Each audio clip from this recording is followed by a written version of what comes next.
Hey, everybody, welcome back to the We Fix Pain podcast. This is episode number 23 with our very own Dr. Aaron Welk. He is a radiologist. He's a master of the dad joke, and he's going to be providing some really good clinical information about us. This topic today is called Ask the Radiologist because, let's face it, most of us, if not all of us, are not radiology experts, and we cannot read and interpret images the same context, clarity, and quality as Dr. Welk. So he's here to clear on up any radiology specific questions from what imaging choice, what do we see, what are we looking for, a nice little profile to kind of help us kind of hone in on our radiology skills, not to be as good as Dr. Welk, that'd be a mistake, but at least to kind of broach the gap so we can ask him good clinical questions to ultimately help our patients out. So Doc, thank you for joining us. Yeah, absolutely. Thanks for having me. The We Fix Pain podcast is a podcast about neuromusculoskeletal pain issues. That's injuries to muscles, tendons, ligaments, joints, fascia, nerves, and bones that cause musculoskeletal pain. We focus on assessment, triage, diagnosis, and management of these conditions. The podcast is on Spotify, YouTube, and Anchor. And if you like this podcast, we kindly ask that you subscribe and please share the material. Let's get you some clinical information about Dr. Welk. Dr. Welk is an adjunct professor at Logan University. He has a private radiology consulting practice called Gateway Radiology Consultants. Doc, did I get that correct? Yep, absolutely. He reviews CAT scans, X-rays, MRIs, and he is a musculoskeletal sonographer with a focus on neuromusculoskeletal ultrasound. He is a published author. He has published papers in professional journals. And quite honestly, he's the best dad joke radiologist out there. I like that. That's my contribution to the office. That is. Everybody's got to have one. And, that's, it's an important contribution, humor to any medical office. So if they're going to park me in that lane, I'll take it. Yeah. If they're going to park me in that lane, I'll take it. That's it, man. That's it. Let's go over your superhero origin story. How'd you end up as a chiropractor? How'd you kind of focus on radiology? So when I got into this profession, I did not know that radiology was a subspecialty that we could even go into. I was planning on going back to Kansas City and practicing with a chiropractor that I started seeing as a sophomore in high school due to some sports injuries. And, leading into that, I had been a little bit kind of through the ringer with our family practice doc and didn't really get that great of an assessment of what was going on with me. And out of nowhere, I just decided to try a chiropractor. I'd never been to a chiropractor, didn't really know what they did. But then in the first probably 10 minutes after doing an initial assessment, she said, this is what you have. This is what we're going to do about it. And you should be back running within the next this many months. And that's exactly how it went. And I thought, this is really cool. I could probably do something like this. And so I got into chiropractic school. And when we started going through the radiology classes, I realized I'm good at it and I like it a lot. And one of our classmates, Matt Nicholson, he started telling me that I should go shadow his dad. So I had no idea what his dad did, but his dad is private practice chiropractic radiologist. And so I started shadowing him whenever I was home on trimester breaks and liked what he did. And just decided that was my trajectory in the profession. So after residency and fellowship, now here I am out in practice doing my own thing, but also I do some overflow work for Matt's dad also. So everything kind of came full circle. Yeah, it's glad because I remember when we graduated, you guys had a bond, and I remember the initial that you were good at it. You were kind of assisting all the others in our setups and kind of interpreting that image, and it felt like a natural fit for you at the time. Yeah. And the cool thing is how you've maintained the relationship with not only Matt but also his dad as well, having kind of like an uber mentor in the profession and that familial bond with Matt and his dad. So that was cool to see how it's transpired over the years.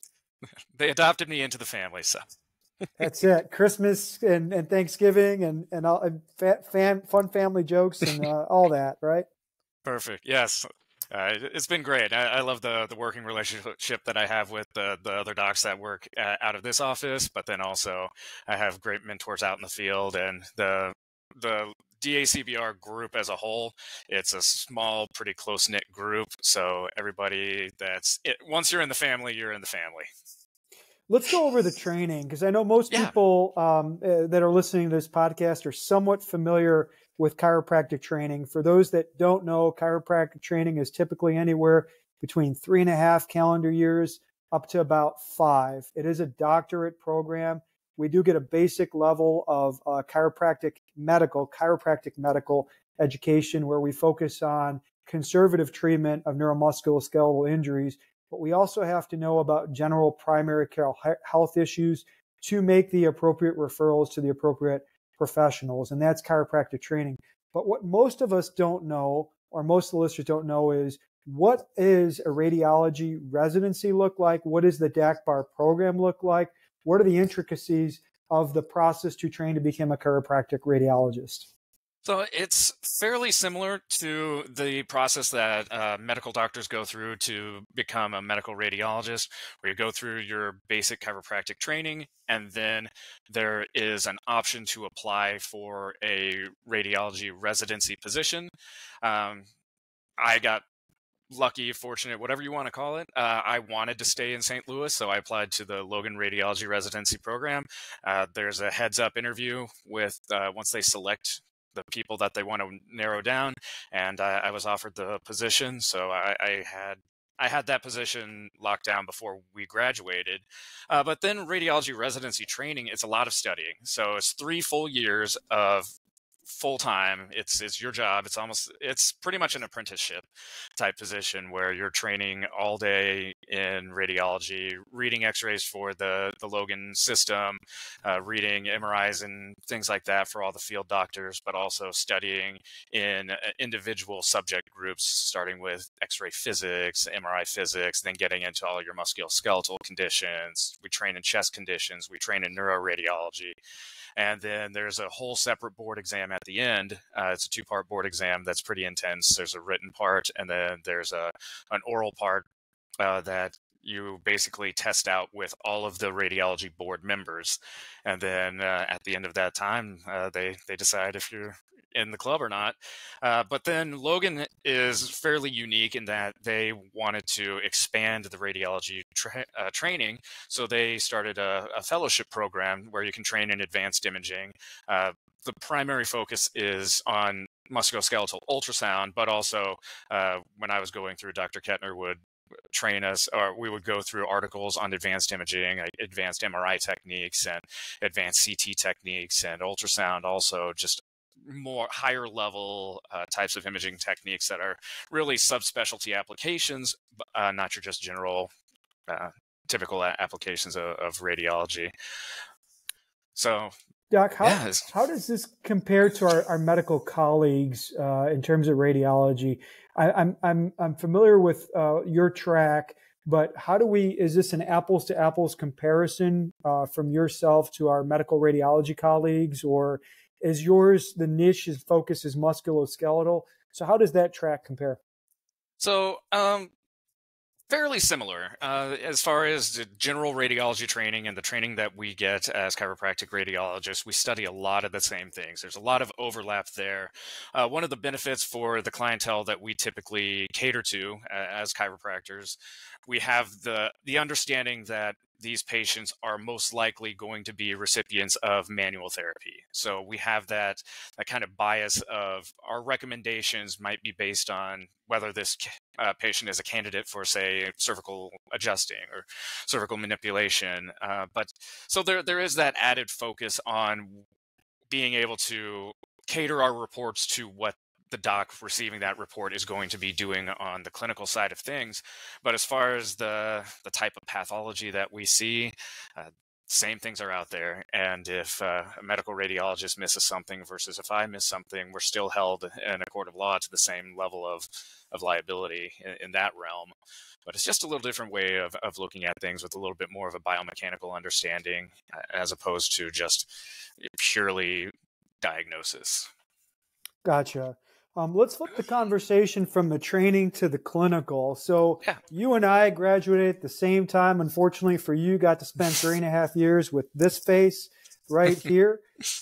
What in the past, man, when did we graduate? 2009. It's 2015. Yeah. Wow. You've aged well, man. Let me tell you. Hey, So, thank you. You as well. yeah. So well, I don't know about that. It's my wife. All credit to her, right? One of these days, she's going to turn this chunk and coal to a diamond. I don't know when that's going to occur. Time and pressure. That's it. So it's 2024. It's 15 years. What have I forgotten, or what have clinical folks, the more they go into practice, the longer than they practice, forgotten about radiology? What are the common mistakes that I'm making in about 15 years that either I don't know or I'm too ignorant to be aware of? Well, a lot of it is just like your board's level training, all the nitty gritty stuff that we had to learn for both chiropractic boards, and even I'm seeing it with radiology boards on that side of things. Just the longer you're out away from it, a little bit more divorced from that nitty gritty knowledge. But I think from working with field chiropractors, they at least have they know something's not right, but they can't necessarily put a finger on exactly what it is that's not right.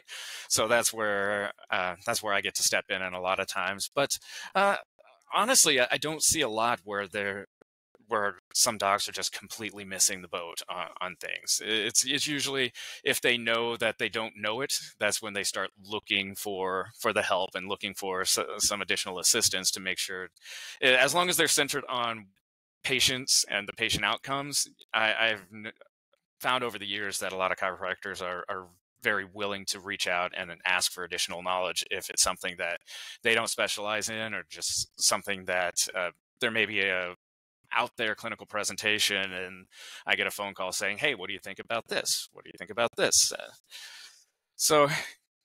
Outside of that, I'm not seeing any big things that I see any trends of folks just missing the boat or completely forgetting parts of their training.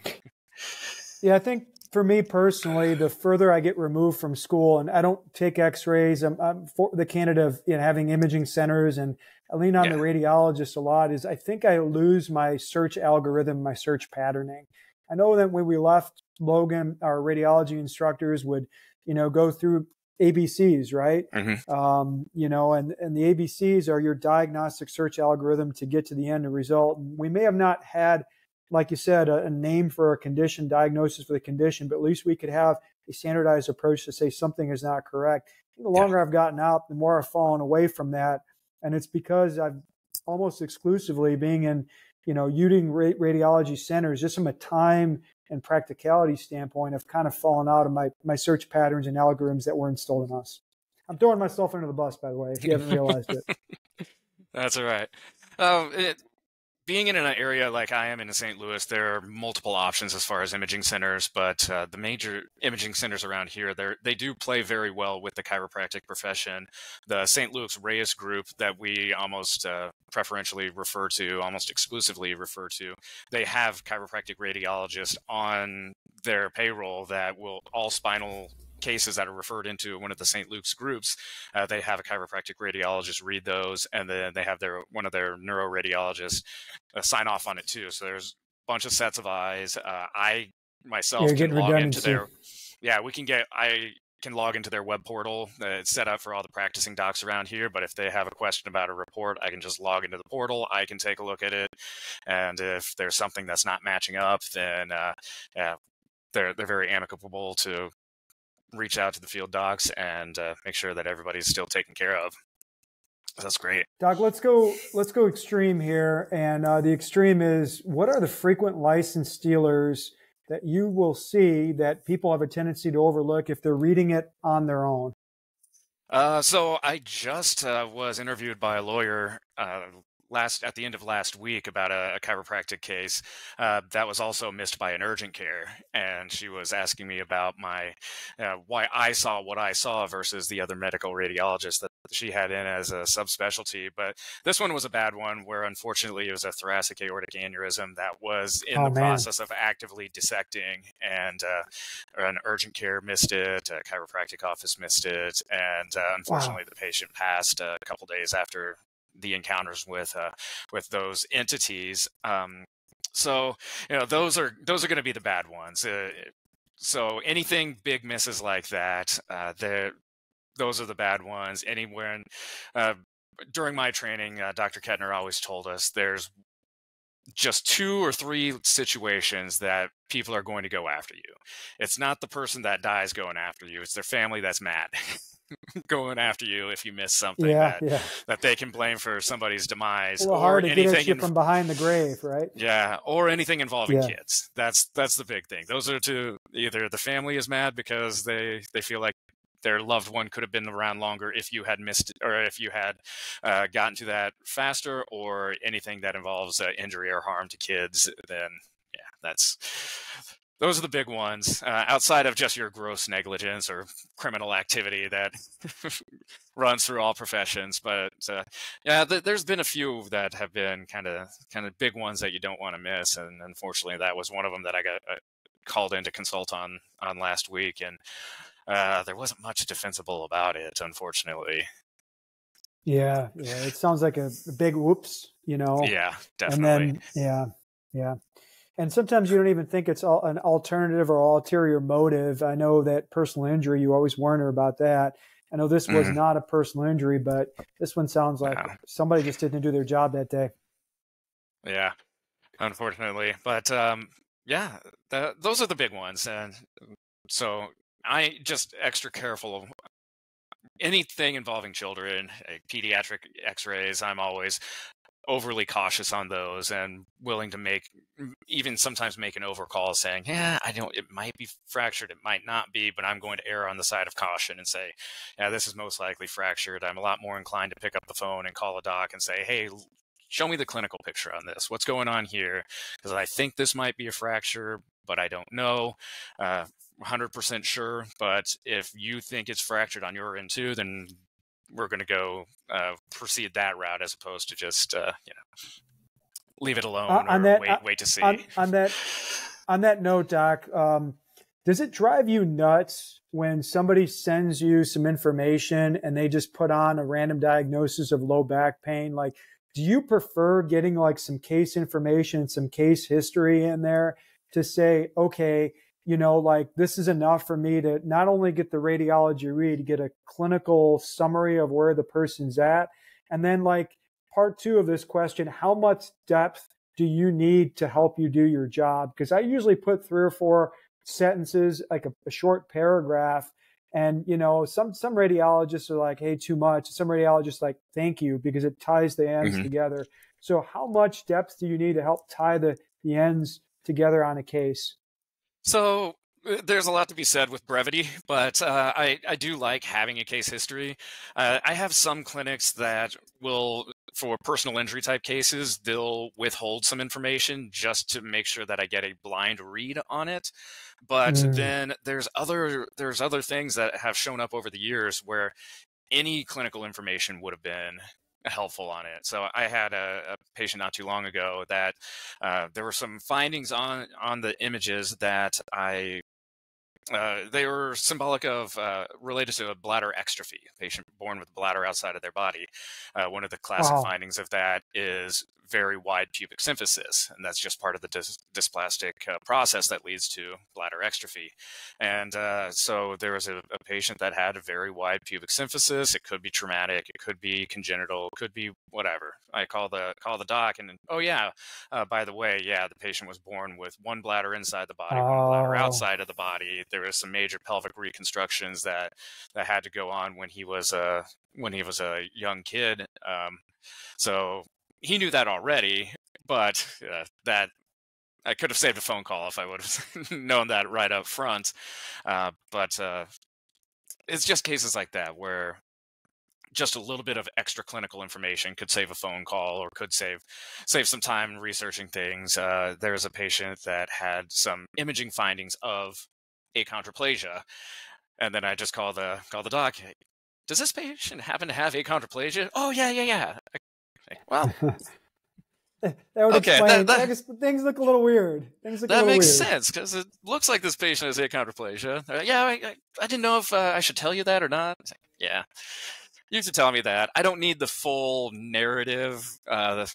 of the patient, but anything that's kind of a pertinent clinical pearl, like the patient happens to have achondroplasia. Oh, by the way, this patient did have a compression fracture they knew about 2 years ago.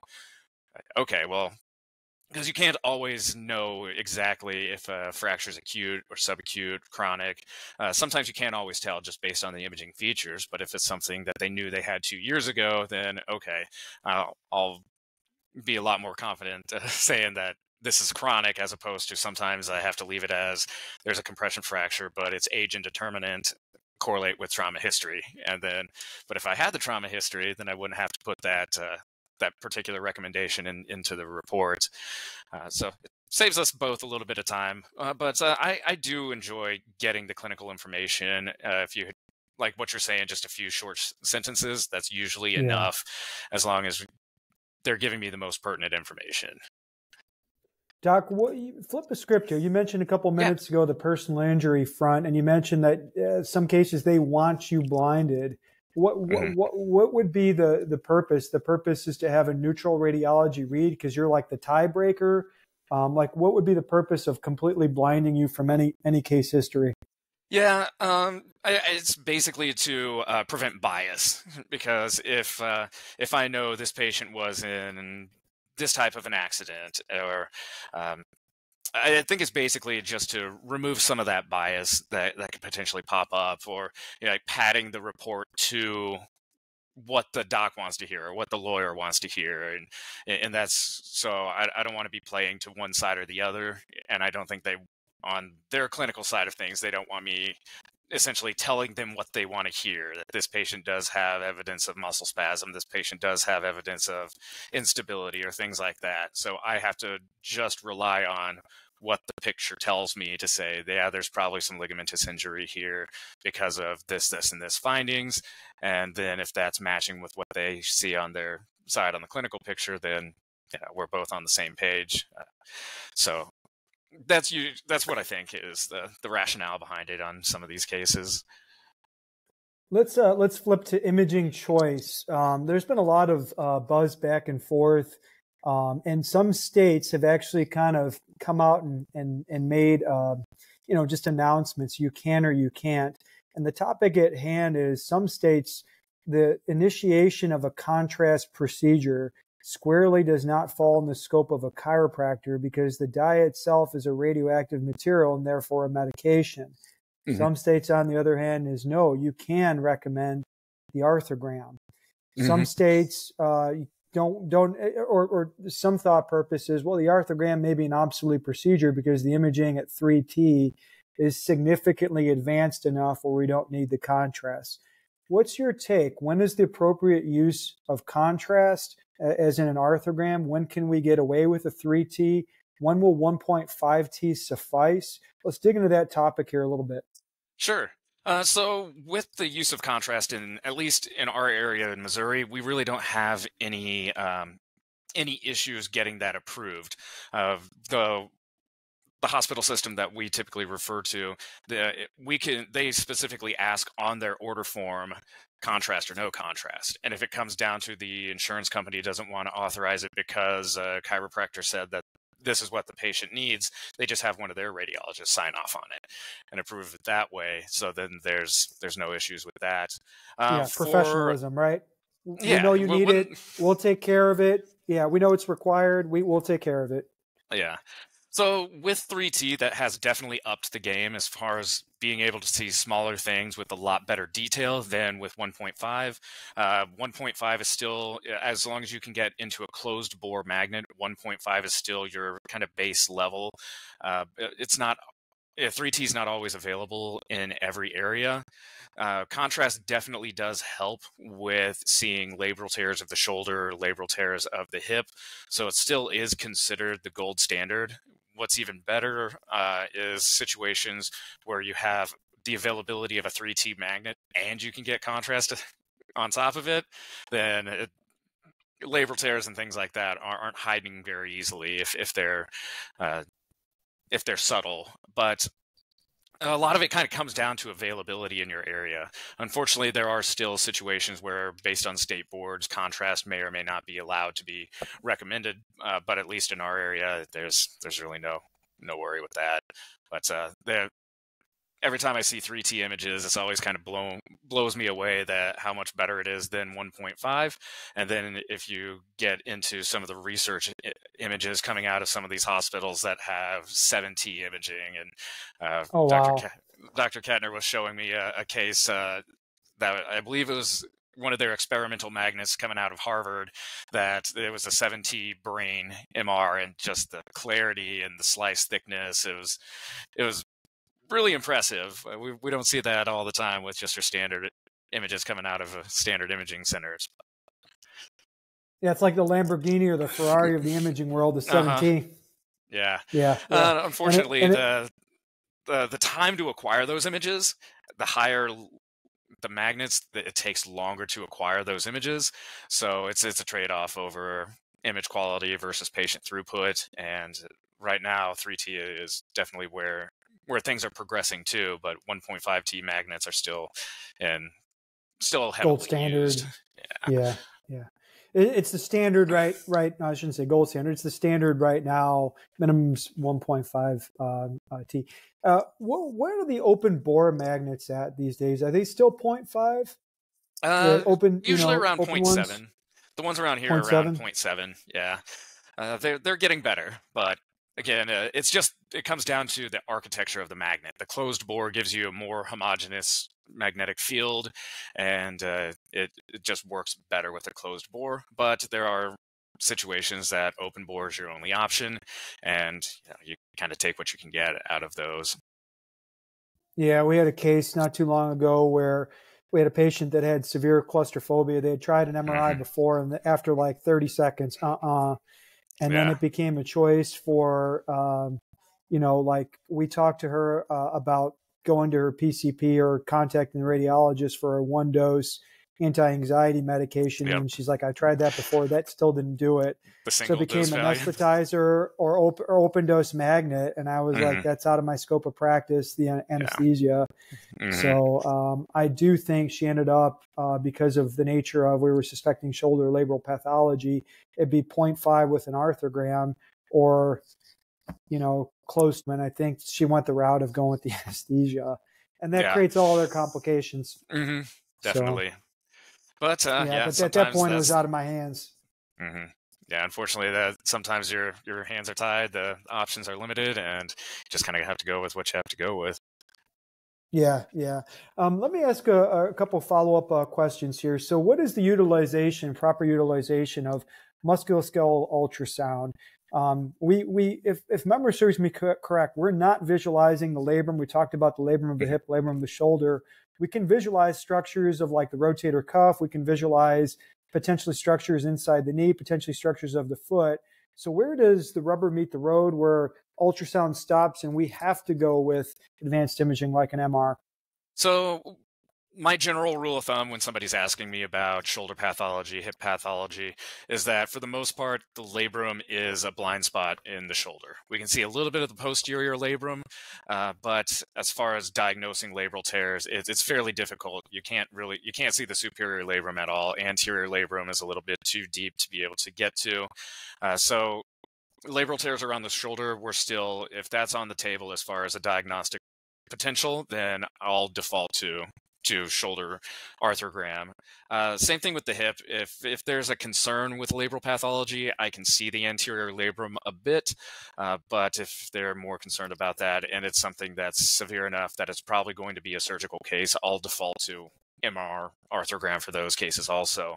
Outside of that, anything in the knee with potential ACL or PCL injuries, I'll default to MR with that too. Or if there's a potential meniscal tear, as long as it's the outer about 50% of the meniscus that's involved, then I can see that pretty well. But if it's a deeper like meniscal flap tear or something like that, ultrasound's just not, the technology just won't allow it to see those. Doesn't have those the penetrating power.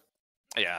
So that's when I'll default. And I all the docs that are referring patients into me, that's one of the first things I tell them. If there's something that you have any concerns that I might be able to see this or might not, feel free to give me a call. I'm okay saying no to an exam if the patient is going to then have to have a duplicate study, or mine is just a stepping stone into them getting an MR anyway. Then yeah, save the money, save the time, just get the MR if those certain clinical scenarios are arising.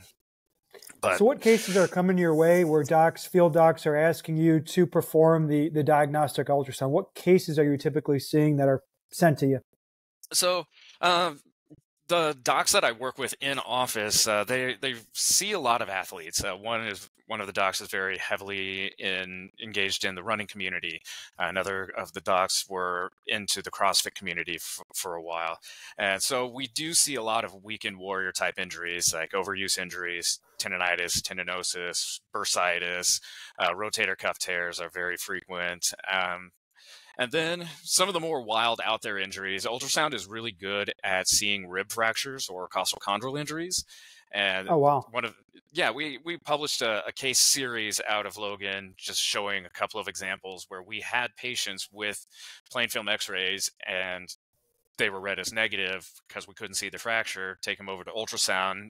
Usually it's pretty easy to tell where the pain is, and then boom, there's a fracture there, but x-rays didn't show it. Or with chondral injuries where x-rays can't see the cartilage. I see some of those injuries coming through also. And then for this area, there's a couple of different funk med doctors that are right down the road from the office, and I'll scan some thyroids too. Okay. That's just kind of a nice change of pace, but that's the only organ that I will scan.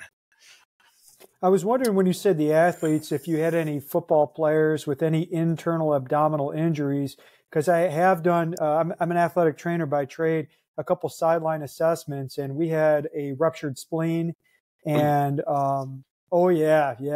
And, we also had some bruised internal organs that transpired as a result of the contact. The ruptured spleen, when I suspected, I sent it immediately to the hospital for CAT scan. I'm like, I'm not liking whatever this is. I don't like it. Yeah. I don't know. And I called the emergency room. Hey, I got one. I'm a chiropractor. No adjustment manipulations were done. Yeah. Clear myself. I'm like, I'm doing sideline work. Something internal. I'm concerned about a ruptured spleen. And can you visualize the internal organs sufficiently? Do you ever read the internal organs? Myself, stones, things like that? In my own practice, no. I just, the setup that I have is for small things close to the surface, as opposed to the lower frequency probes that are a lot better for visualizing internal organs. But that is one of the applications of ultrasound, is either bedside applications looking for splenic rupture or sideline applications. The ultrasound technology is getting smaller, more portable, so it is starting to pop up in those realms. They're even doing battlefield assessment with handheld ultrasound cases. So nice. Those applications are out there. It's just not part of my particular clinical practice. Yeah. Doc, what about peripheral nerves? I would imagine carpal tunnel, tarsal tunnel. What happens when you visualize those nerves and they're pathological? Do you see like swelling, inflammation, thickening of the nerve? Yep. Can you actually visualize the space of the entrapment? Like you see like compression of a nerve? What's that like? Yeah, we get nerve scans ordered fairly frequently. I do see a fair amount of throwing athletes. So ulnar nerve at the elbow is one of the points of assessment that I look at a lot. So evidence of nerve pathology can go a few different ways. If it's just like, if it is actual nerve compression, sometimes you can see what's called a dumbbell sign, where you can see swelling of the nerve on either side of the entrapment, and then the nerve is thinner at the site of entrapment. That happens fairly frequently with carpal tunnel syndrome, but there are other peripheral nerve entrapments where you can see that. One of the frequent findings is just enlargement of the nerve. So intraneural edema will actually enlarge the cross-sectional diameter of the nerve, and that tends to occur where the site of irritation is coming from. So if it's in a throwing athlete where they're getting some ulnar neuritis at the level of the medial epicondyle, that's usually where we'll see that intraneural edema and enlargement of the nerve around that part of the elbow where it's being encroached. We also see it with cases of ulnar nerve subluxation where it's actually popping out of the groove at the Goes medial off epicondyle. the ridge. Yeah. Yeah, so we can see that really easily just with some passive elbow flexion. Usually that's enough to get that nerve to sublux out of the groove. But yeah, there's been other nerve entrapment situations that I've seen in runners with peroneal nerve entrapment at the level of the fibular head. We can see some cases of that, and tarsal tunnel syndromes. So yeah, that is one of the applications with where ultrasound really shines, because it's just so much easier to see those small structures with a lot more detail. MRI, just the detail in the nerves, it just isn't as good. So that's one of the areas where ultrasound can really shine. One of my areas of clinical interest the last couple of years has been on this topic of neurodynamics. There's a gentleman out there by the name of Michael Shacklock who's kind of really propagated nerve sliding and gliding through tight tunnels and function, and the function of the nervous system, the neurophysiology behind it, which it's awesome to get that reboot of neurophysiology, because I think we've all forgotten some of that. So in real time, you are able to see the centimeters of motion of this while manipulating the wrist or manipulating the elbow. You're actually able to see some of this transpire? Yeah. So there was a study that we were going to go through. The software that we needed to buy ended up being a little cost prohibitive, but that was one of the research interests of the radiology department at Logan, being able to track. It was a pixel tracking software where you could put a dot on one of the pixels of a nerve and then go into, say, wrist extension and see how far that pixel traveled with that, just to get a better idea of how much these nerves are actually traveling whenever you're going through extension or flexion or all those different motions. So as far as tracking longitudinally how much that nerve moves, that's not necessarily something we do a lot on the clinical side of things, but we can track that nerve along its course and see the areas where it's looking a little bigger. Then you can Tinel it or just poke over it with the ultrasound probe. And does it hurt here? Is this a familiar pain? And there's been a couple of different cases recently where there's been nerve entrapment that was diagnosed as common extensor tendonitis, but it was actually entrapment of the radial nerve that just over the extensor group. And I could just go along and just Tinel right over the top of that nerve and say, look, is this where you're feeling it? Yeah, I feel that there. Then kind of do almost kind of fake them out a little bit, and almost like a malingering test where then I'll poke somewhere else that's not near the nerve. Does this hurt? Is this familiar as far as the pain pattern? And no, that's not it. And then go back over to the nerve. But this is, and leave them in the dark a little bit about what I'm actually looking for to kind of confirm that, okay, this nerve is the pain generator. It's not the muscle around it. And that's one of the benefits of ultrasound is having that real-time interaction with the patient. I can ask about symptoms. I can ask about, does this make it better? Does this make it worse? So yeah, all that is, I think, part of what makes ultrasound so clinically efficient as far as finding exactly what the diagnosis is, and then the clinicians like yourself get to fix it from there. Yeah, and I think, over time, as this tool gets more and more widespread and we see it more and more and more, it'll help us locate it in. And I remember you and I, with our training, there was a neurologist, Dr. Bubb, where is the source of the lesion? And, I can kind of have an idea, not just physical exam, but if I can get a real-time scan of brachial plexus, right, the elbow and then the wrist, I get a real-time assessment of where can I focus my soft tissue treatments and therapies, rather than just saying I'm going to work the whole entire chain. You know what I mean? So I think this utility will only continue to increase, and it's an area that I'm fascinated about because it will make, hopefully, our clinical results, outcomes, and focus of our treatment, we're just way more efficient. Yeah. I have the benefit of being in a group practice where I have a lot easier access to the clinicians after I say, hey, I think it's radial nerve. I think the radial nerve is entrapped at the level of the supinator. And then if they go through nerve flossing, ART work, soft tissue work like that, I can ask them a couple days later after a few treatments to say, hey, what's going on with Mary? How's she responding? Oh, once I narrowed it down to radial nerve, that's where we've been focusing. She's been doing great since that. Oh, perfect. Yeah. So I kind of get that nice rounded package where I can see what I see on the imaging side of things, but then also get the feedback on how things went on the treatment side of things. We are talking about cases just constantly for things like that. Yeah, that loop is closed, and it helps your educational process, but also the clinician, as well. Mm-hmm. Yeah, Doc, one of the topics that I've been pretty fascinated about last year is this kind of topic, as I've done a deep dive in, all the cases that I've had failures with, not success, is with the spine, especially this topic of clinical instability versus frank instability. So, sure. you put somebody in a flexion extension lumbar view or flexion extension cervical view, you may see translation several millimeters. There was the Meyerding schedule, there's the percent method. Mm-hmm. But sometimes patients will have these weird signs, and you put them in radiographic and they'll flex forward, they'll extend backwards. There is no translation. But you hear about these painful catch signs in their clinical history. When I bend forward, it's not the end range of flexion that bothers me. It's not the end ranges of extension. It's getting there. So my question to you is this a legit entity? Are they two separate entities, the frank instabilities of the world versus the clinical instabilities of the world in the spine game? Yeah, there is some overlap there, but the clinical instability that's the tricky one, because on X-rays we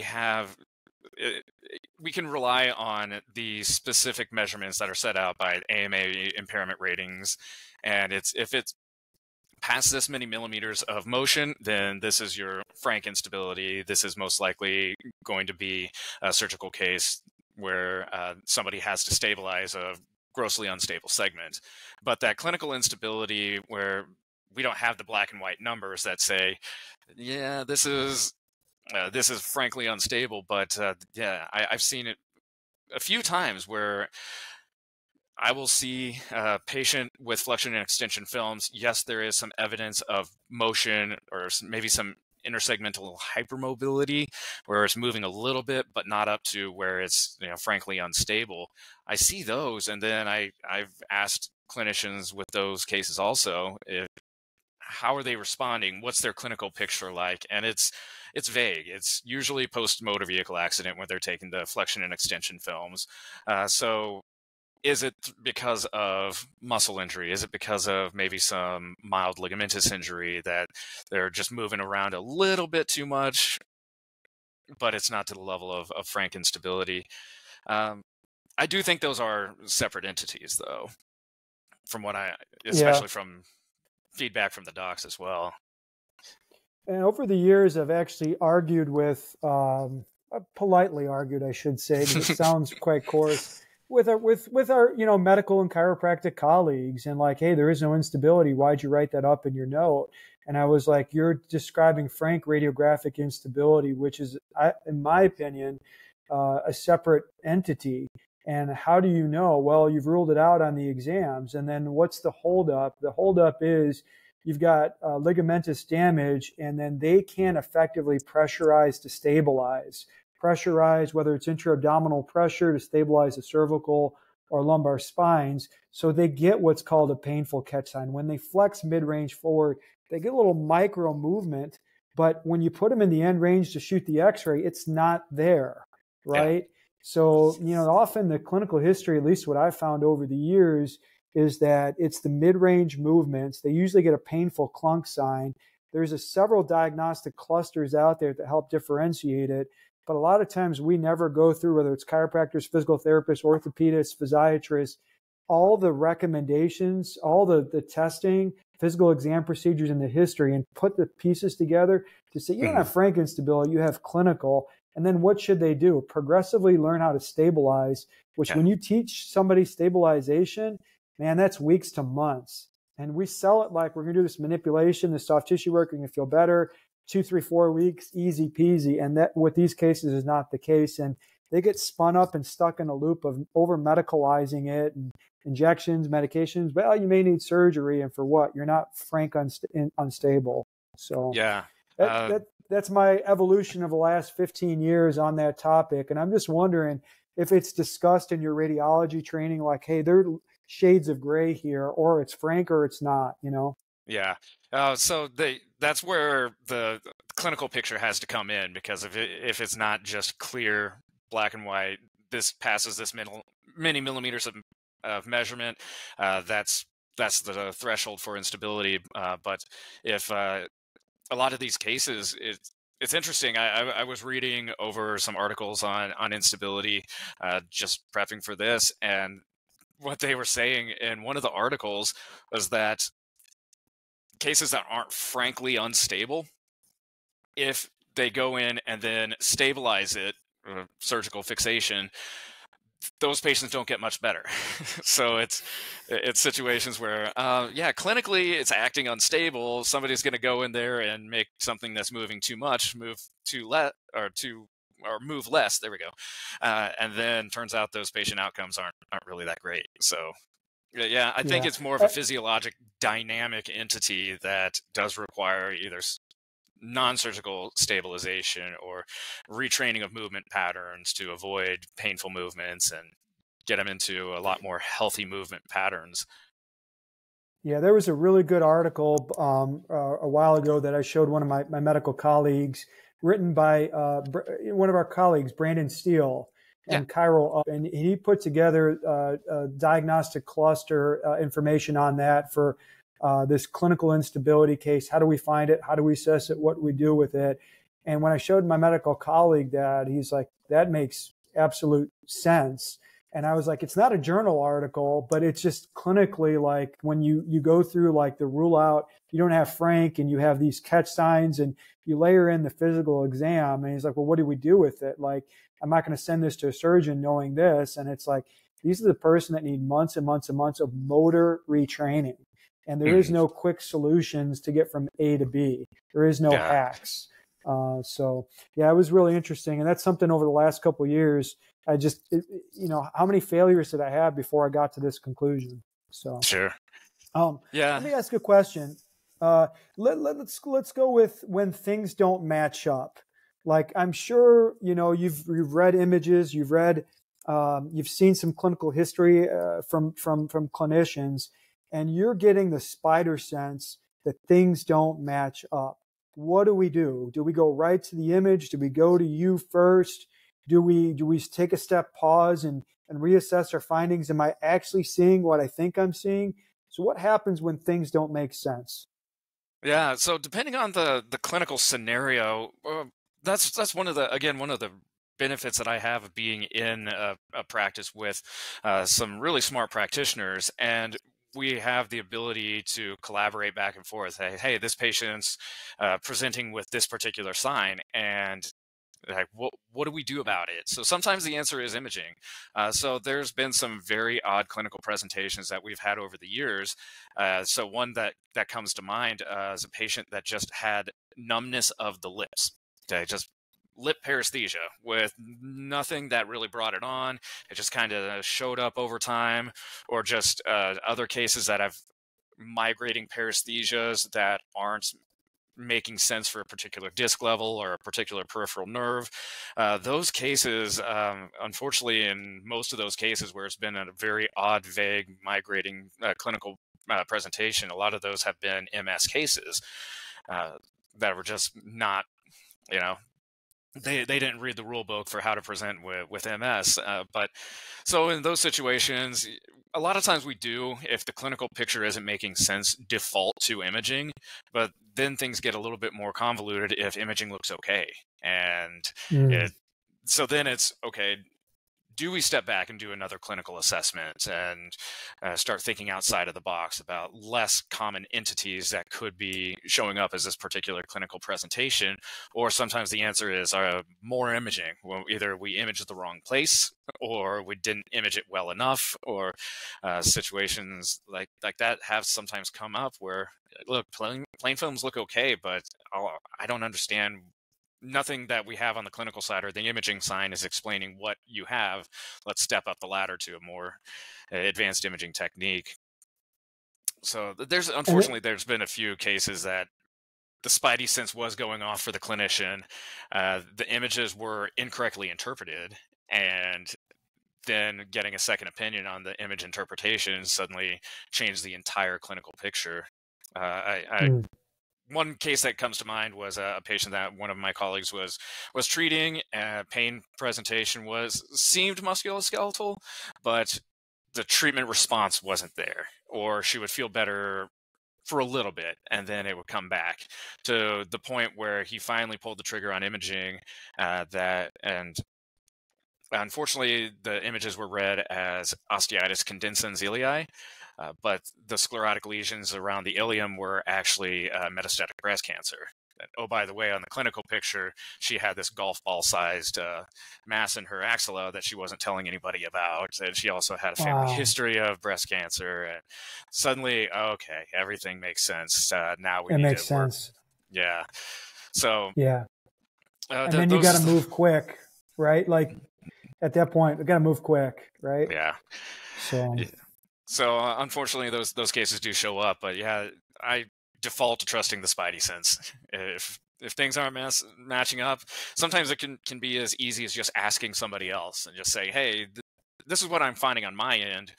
What can you think of that may be going on with this patient? How would you switch up treatment? Some of those conversations can really make a big difference.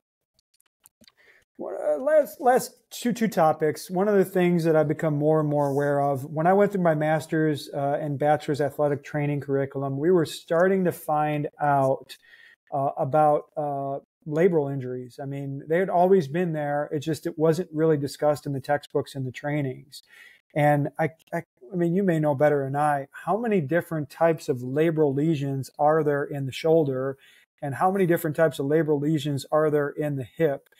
Which are the ones clinically where we get concerned about, and when a radiologist calls it, you can kind of say, man, you're not going to respond well to conservative treatment. Which labral lesions, locations in the labrums, which labral lesions, locations in the hip are the ones where you say, I don't know about that one. You may just want to go with an ortho consult to start and then have them filter back to you if they kick them to you. Yeah. Any of the bigger tears, or if there's a significant disability as far as the tear limiting their daily activities or limiting their activity if they're participating in sports, those are usually the ones, if they can't play their sport or continue their daily activities, that's when we're typically going to default to or at least an ortho consult first, and then see if that would be something that they would want to operate on. But around the shoulder, a lot of the tears with the biceps labral anchor, because it does involve the biceps and not just the shoulder, then those tend to not respond as well. Anything that is involving the periosteum, where the labrum is actually peeling back the periosteum, those peel back lesion. Yeah, so those tend to make the shoulder pretty grossly unstable. Or anything involving like a fracture, like a bank lesion, things like that, then those are surgical first and then rehab on the backside. But around the hip, it's not as, the hip doesn't have as much gross instability with labral lesions. Usually it's more just pain provoked by activity in those cases. So weight-bearing activity, yeah. Yeah, so in runners or impingement cases with FAI, those cases, we can try conservative care. We can try more conservative therapies like PRP or stem cell injection, something like that can push that patient over the threshold to where they can avoid surgical intervention. But the shoulder, because of the amount of mobility around the shoulder, once we start getting labral involvement, that further destabilizes the shoulder. Those cases tend to not do as well. Let's flip a script. Last topic here, cartilaginous lesions here. When do we see a cartilaginous lesion? And you can pick a body part. It can be like the talar dome and the talus, or cartilaginous lesion, especially a articular cartilage lesion, where you see that. And when you start to confer with either the awesome clinicians that you work with or clinicians in your field, and you look at that and you say, I don't know if that's going to respond. Which properties of or which areas of cartilaginous lesions where you say, man, I don't know if that's going to do so well? Yeah, so cartilaginous lesions associated with just degenerative change, those can be manage conservatively fairly well up to patient tolerance. Whenever the patient starts to decrease activity because of their level of pain, that's usually when I start saying that, yeah, we're probably moving on the track for an ortho consult as opposed to just managing this because grandma's not able to go on trips or grandma's not able to do what she wants to do. So now I'm going to push more toward a potential ortho consult. But lesions like osteochondritis dissecans, where it's involving both the bone and the cartilage. Once you start showing fluid dissecting around part of the osseous lesion, those are lesions that are at risk to actually dislodge the osteochondral fragment. Those cases, Oh, wow. yeah, we would want to refer that for an ortho consult to hopefully stabilize that lesion before it dislodges. As I've been told that it's a lot more difficult process to repair once that dislodges.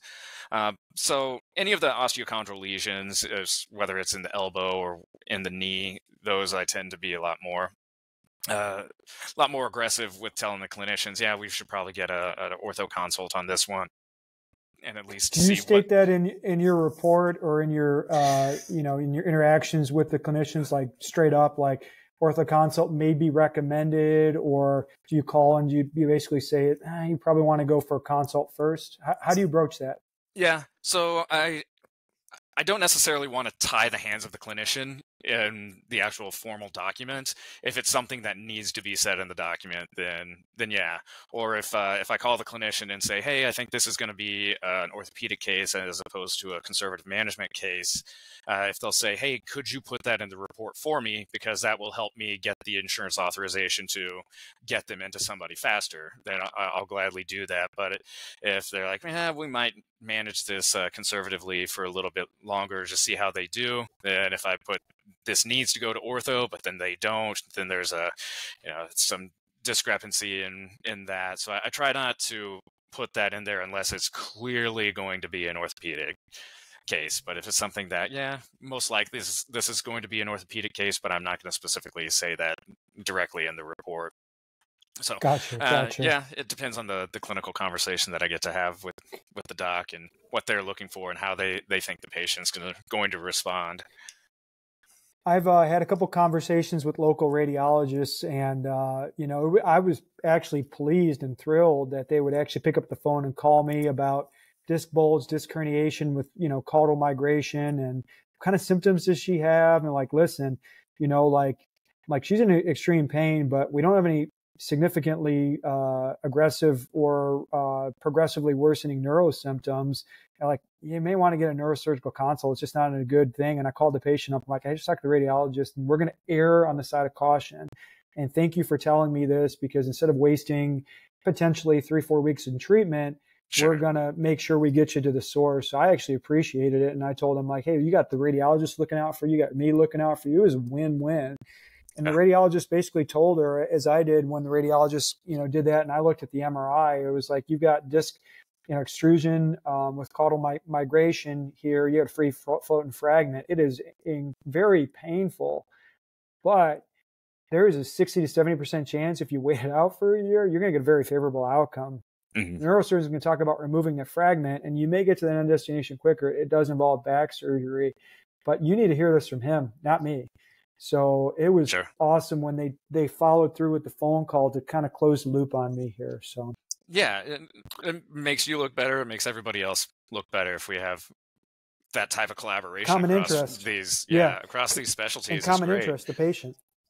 Let me close this down. What are your 2 or 3 biggest takeaways? What do you want our listeners to know, either about radiology reading, the process? What do you want our listeners to take away from this podcast? We're out here and we're here to help you. So that's our entire goal. I know there's a little contention of the radiologist being a little snobby or things like that. But no, anybody that gets into this profession is here to help the patient. So we want to make if we do our job well, that makes you guys better at your job. And I personally, I enjoy the collaboration back and forth between clinicians and myself, and being able to get that feedback from everybody.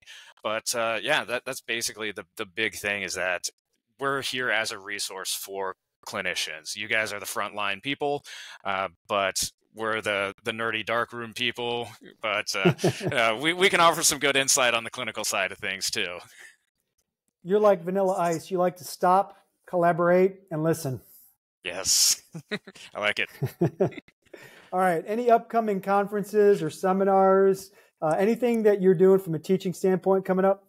So I'm in talks with the Arkansas board. So anybody that's around the Arkansas area, you might see me coming up at a couple of their conferences. But after COVID times, a lot of that lecturing that I was doing moved online. So I do have online content that I put out each year for a group called DC Power Hours. So it's a continuing education company. There's a few of us radiologists that put out content there. So that's one of the places that you can find that. But outside of that, if anybody is looking for somebody to lecture at one of their state associations, I like to travel and I like to talk to the new people. So how would people reach out to you to find you, either personally to ask you questions, or they're looking for a radiologist to read their films and interpret their films? So let's talk about reaching out to you. Let's talk about the radiology consulting portion of your practice. Yeah. So the easiest way to get in touch with me is email. So aaron.welk@.com.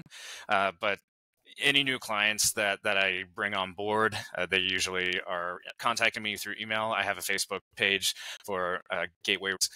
People can reach out through there. But once the process begins, usually it's something as simple as getting a practice set up to be able to send into the server digitally. And then I have a separate program that I use for the reporting side of things. But it's pretty streamlined both ways. And try to turn around reports as fast as possible, because sometimes time is of the essence in some of these cases. But it is pretty easy to get in touch with me. Yeah, you're pretty receptive and pretty quick to respond to me, and I guess I didn't piss you off too bad during those years of chiro school. So, yeah, you can't get rid of me that easily. No, or me for that matter. I'm like that rash that won't go away. So anyway, Doc, so I want to say thank you so much for your time, and more importantly, sharing your expertise, not only with myself, with our listeners as well. And hopefully we all can benefit from the knowledge bomb after knowledge bomb you dropped on this podcast. I want to say thanks, and thanks for being a good colleague, a good friend, and I appreciate our relationship over the years. So thank you. Likewise. Great talking with you, Dio. Great talking with you too. This is the We Fix Pain podcast, episode number 23. Ask the Radiologist, Ask Aaron. We are signing off. Thanks, Doc. Bye.